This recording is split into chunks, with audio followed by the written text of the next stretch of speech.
के एड गर्नुभयो? चिकन, प्याज, हुचिङलाई के भन्छ?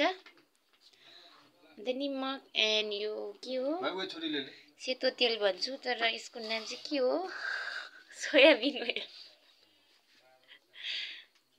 एक दाइले चाहिँ यहाँनिर मिक्स गर्दैछ मोमोको लागि।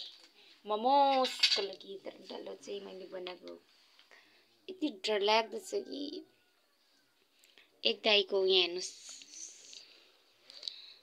कुक त होइन कि ऊ चाहिँ वेटर हो तर हेरौँ वेटरले कस्तो बनाउँदैछ।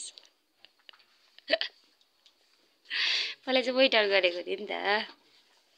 अहिले आजको दिनमा चाहिँ कुक बन्न परिरहेछ अरे नि त होइन?